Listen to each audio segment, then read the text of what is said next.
जय हिंद साथियों। आज मैं आप सबको एक ऐसे व्यक्तित्व के बारे में बताऊंगा कि जिनकी जितनी महिमा की जाए, जितनी महिमा गाया जाए, वो कम ही पड़ेगा।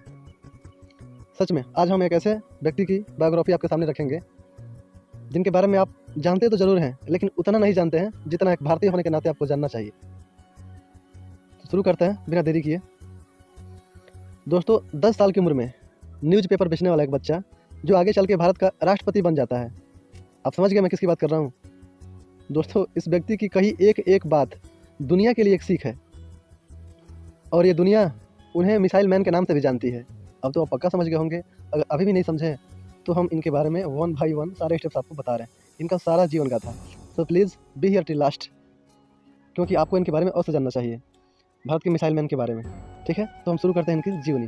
फ्रेंड्स, आज का lecture doctor APJ Abdul Kalam के लिए है, और आज इस लेक्चर में हम इनसे जुड़ी सारे इंसिडेंट्स के बारे में समझेंगे और इनके साथ हुई सारी घटनाओं को भी समझेंगे। आखिर कैसे इतने साधारण परिवार में रहने वाला एक छोटा सा बच्चा जो न्यूज़पेपर बेच करके कैसे राष्ट्रपति तक बन जाता है, लोग कैसे उन्हें मिसाइल मैन कहने लगते हैं, ये सारी चीज़ें हम इसी लेक्चर में समझेंगे। तो वीडियो के लास्ट तक बने रहें, और वीडियो अच्छी लगे तो लाइक कमेंट जरूर करें। जय हिंद। दोस्तों, गरीब परिवार से संबंध होने के कारण इन्हें बहुत सारी कठिनाइयों का सामना करना पड़ा, लेकिन इसके बावजूद भी, इस कठिनाई की घड़ी में भी इन्होंने पंख फैलाकर सफलता की उड़ान भर दी। इन्होंने इंडिया के कई मिसाइल्स और कई प्रोजेक्ट्स में अपना महत्वपूर्ण योगदान दिया। पर ज़रा सोचिए तो, कैसे इन हालातों को इन्होंने कैसे काबू में किया, कैसे जीत पाए, ये सारी चीज़ आज हम जानेंगे। तो इसे जानने के लिए आपको लास्ट तक तो रुकना ही पड़ेगा, क्योंकि यहाँ पे आपको सिर्फ बेहतरीन जानकारियाँ मिलती हैं।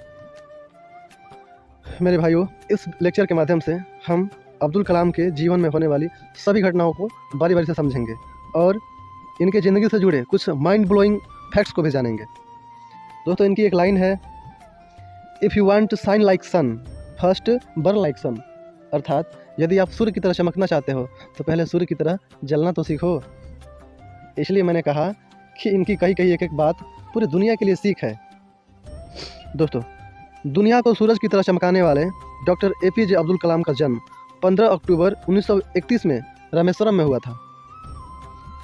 इनका परिवार एक तमिल मुस्लिम था। इनके पिता का नाम जैनुलाब्दीन था, जो एक पेशे से नाविक थे, नाव चला करके जीवन यापन करते थे परिवार का। दोस्तों, उनके पिताजी हिंदू तीर्थयात्रियों को रामेश्वरम की सैर कराया करते थे, और इनकी माता का नाम आसी अम्मा था, जो कि एक हाउसवाइफ थी, गृहिणी थी। इनका परिवार बहुत बड़ा था, किंतु घर बहुत छोटा था। जरा समझिए हालात कैसे थे। इनकी एक बहन थी और 4 भाई थे, और अब्दुल कलाम उन सब में छोटे थे। मित्र, परिवार बड़ा होने से आर्थिक स्थिति चरमर थी, एकदम ख़राब थी।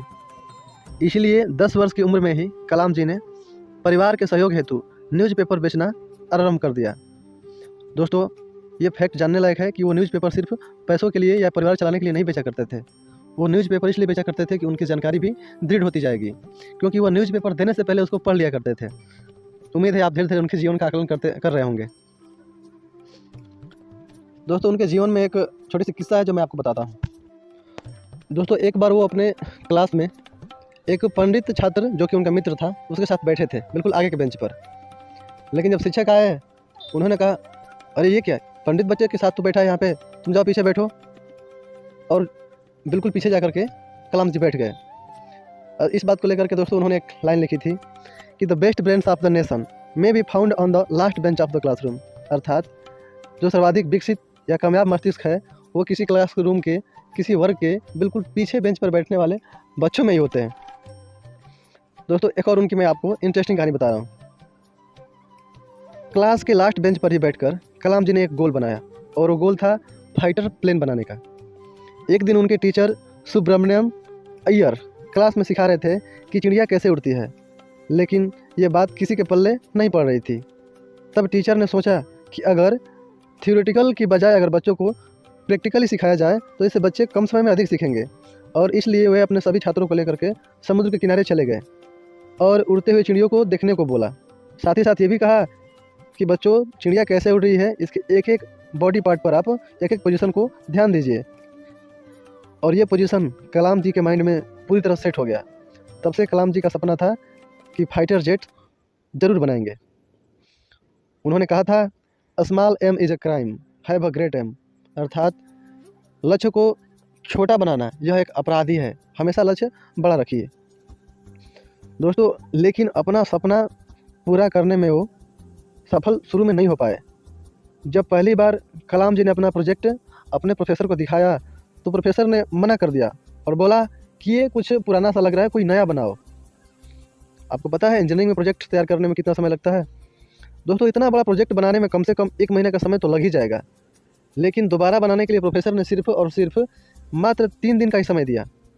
और प्रोफेसर सोच रहे थे मन ही मन कि अब क्या बनाएंगे ये, अब तो बात ख़त्म हो गई, क्योंकि उन्होंने कहा था कि अगर नहीं हुआ, अगर 3 दिन के अंदर आपने नया प्रोजेक्ट नहीं बनाया तो आपकी वजीफ़ा अर्थात छात्रवृत्ति भी नहीं मिलेगी। अब ये बात कलाम जी को दिल पे लग गई, क्योंकि उनका पारिवारिक बैकग्राउंड तो मैंने आपको बताया ही था, और छात्रवृत्ति भी नहीं मिलती तो आगे की पढ़ाई कैसे कर पाते हैं। दोस्तों, उन्होंने इस बात को बिल्कुल दिल पे ले लिया और वो प्रोजेक्ट करने के लिए लगन से लग गए। और ये बात सुनकर कलाम जी के होश भी उड़ गए थे कि छात्रवृत्ति नहीं मिलेगी। अभी तो पिक्चर बाकी है मेरे दोस्त, ध्यान से सुनिए। 3 दिन लगातार बिना सोए कलाम जी ने एक बेहतरीन मॉडल तैयार करके प्रोफेसर के सामने पेश कर दिया, जिसे देखकर अब प्रोफेसर के होश उड़ गए। अब उनका इंजीनियरिंग ख़त्म करने के बाद अपना सपना पुराने का समय एक इंटरव्यू के रूप में उनके सामने आया, जो कि इंडियन एयरफोर्स एकेडमी देहरादून में था। दोस्तों, उस इंटरव्यू में 25 लोग शामिल थे और 25 लोगों के इंटरव्यू में सिर्फ 8 लोग ही सेलेक्ट हुए। आपको पता है कलाम जी का उसमें 9th रैंक था, 9वें नंबर पे थे और मात्र 1 नंबर से चूक गए, 1 रैंक से, और उनका सपना अधूरा रह गया।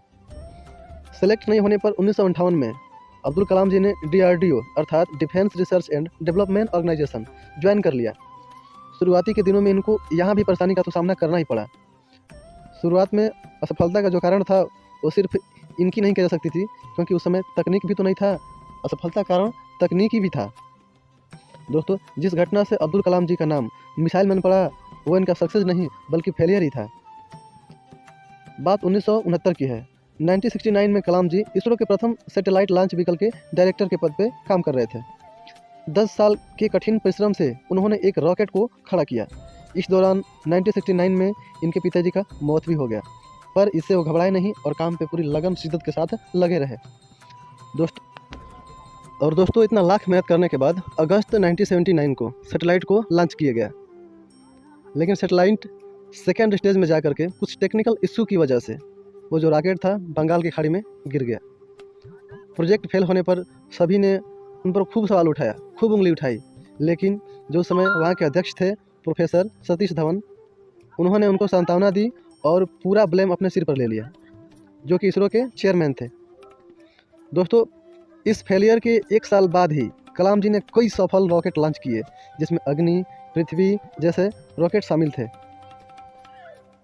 सर्वस्व योगदान के चलते 1981 में कलाम जी को पद्म भूषण से और 1990 में पद्म विभूषण से नवाजा गया। दोस्त, 1997 में कलाम जी को भारत रत्न से भी नवाजा गया, और ये भारत रत्न पोखरण सेकेंड में न्यूक्लियर बम टेस्टिंग में लीड रोल के लिए उन्हें दिया गया था। इस मिशन में इंडिया ने CIA के सैटेलाइट को चकमा दे दिया था, और चकमा देने के बाद इस परमाणु का सफल परिश्रम किया गया था। दोस्तों, जापान और USA के लाख वार्निंग के बाद भी कलाम जी ने यह टेस्टिंग को सफलता दिला दी, और इसी के कारण उन्हें भारत रत्न का अवार्ड दिया गया था 1997 में। दोस्तों, कलाम जी के तत्कालीन प्रभाव को देखते हुए अटल जी ने कलाम जी को भारत के राष्ट्रपति बनने का ऑफर दिया। 2 घंटा लगातार सोचने के बाद कलाम जी ने जवाब दिया, और जवाब के रूप में 25 जुलाई 2002 को भारत के 11वें नंबर के राष्ट्रपति बने। दोस्तों, राष्ट्रपति बनने के बाद भी उन्होंने टीचिंग को नहीं छोड़ा। 27 जुलाई 2015 को जब उन्हें हार्ट अटैक हुआ था, उस समय भी वो शिलोंग के एक कॉलेज में पढ़ा रहे थे। इससे यह पता चलता है कि उन्हें टीचिंग से कितना लगाव था। दोस्तों, कलाम जी का टीचिंग प्रोफेशन था। वो चाहते थे कि दुनिया मुझे वैज्ञानिक के नाम से भले ही न जाने, लेकिन एक अच्छा टीचर के रूप में ज़रूर जाने। दोस्त, ये थी बायोग्राफी इंडिया के मिसाइल मैन अर्थात डॉक्टर APJ अब्दुल कलाम जी की, जो कि भारत के 25वें राष्ट्रपति भी थे। उम्मीद है आपको ये बायोग्राफी अवश्य अच्छी लगी होगी। अगर अच्छी लगी होगी तो मोटिवेशन के लिए आप एक लाइक और एक कमेंट इतना ज़रूर करें, ताकि मैं अगली वीडियो और भी ज़बरदस्त तरीके से बना सकूँ। जय हिंद। ख्याल रखिए अपना। मिलते हैं नेक्स्ट वीडियो में।